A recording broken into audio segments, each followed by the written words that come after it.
ನೋಡಿ, ಕೇರಳದಲ್ಲಿ ಎಲ್ಲಿ ನೋಡಿದ್ರಲ್ಲಿ ಪೋಸ್ಟ್ಗಳು ರಾರಾಯಿಸ್ತಾ ಇವೆ. ಏನು ಅಂತಂದರೆ, ರಾಹುಲ್ ಗಾಂಧಿಯವರೇ, ಪ್ರಿಯಾಂಕಾ ಅವರೇ, ವಯನಾಡನ್ನು ಮರೆತು ಬಿಡಿ, ಇನ್ನು ಮುಂದೆ ನೀವು ವಯನಾಡಿನಲ್ಲಿ ಗೆಲ್ಲಲ್ಲ.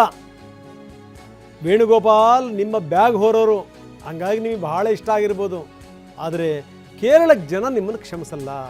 ನೋಡಿ, ಬಹುಮತ ಪಡೆದು ಕೂಡ ಒಂದು ಪಾರ್ಟಿಯ ಸ್ಥಿತಿ ಎಲ್ಲಿಗೆ ಬರುತ್ತೆ ಅನ್ನೋಕ್ಕೊಂದು ಎಕ್ಸಾಂಪಲ್ ಇದು.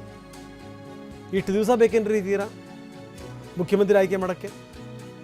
ಏನು ಮೀಟಿಂಗ್ಗಳ ಮೇಲೆ ಮೀಟಿಂಗ್ ಮಾಡ್ತಾನೇ ಇದ್ದಾರಪ್ಪ. ಎಲ್ಲ ರಾಜ್ಯದವರು ಕೂಡ ಪ್ರಮಾಣ ವಚನ ಸ್ವೀಕಾರ ಮಾಡಿದ್ದಾಯಿತು. ವಿಜಯ್ದು ದೊಡ್ಡ ಗೊಂದಲ ಇತ್ತು, ಬಹುಮತವನ್ನೂ ಕೂಡ ಸಾಬೀತು ಮಾಡಾಯಿತು. ಇವ್ರದ್ದು ಇನ್ನೂ ಮುಗಿತಾನೇ ಇಲ್ಲ. ಇವತ್ತು ಕತೆ ಮುಗಿಯೋ ಲಕ್ಷಣವೂ ಇಲ್ಲ.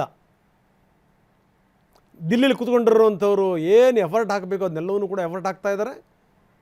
ಹೆಂಗಾದರೂ ಮಾಡಿ ವೇಣುಗೋಪಾಲ್ ಅವ್ರನ್ನ ಕರ್ಕೊಂಬಂದು ಪ್ರತಿಷ್ಠಾಪನೆ ಮಾಡಬೇಕು ಅಂತ. ಹಗಲು ರಾತ್ರಿ ದುಡಿದಿರುವಂಥ ಸತೀಶನ್, ಈ ಕಡೆ ರಮೇಶ್ ಚೆನ್ನಿತ್ತಲ್ಲ, ಇವ್ರ ಗತಿ ಏನು ಯಾರೂ ಕೇಳಲ್ಲ. ಹಿಂಗಾಗ್ಬಿಟ್ರೆ ಒಂದು ಪಕ್ಷ ಉದ್ಧಾರ ಆಗೋದು ಹೆಂಗೆ? ಹಾಗಾಗೇನು ಅಂತಂದರೆ, ಕೇರಳದಲ್ಲಿ ಎಲ್ಲಿ ನೋಡೋದ್ರಲ್ಲಿ ಪೋಸ್ಟರ್ಗಳು, ರಾಹುಲ್ ಗಾಂಧಿ ವಿರುದ್ಧ, ಪ್ರಿಯಾಂಕಾ ಗಾಂಧಿ ವಿರುದ್ಧ ಪೋಸ್ಟರ್ಗಳ ಮೇಲೆ ಪೋಸ್ಟರ್ಗಳು ರಾರಾಜಿಸ್ತಾ ಇವೆ.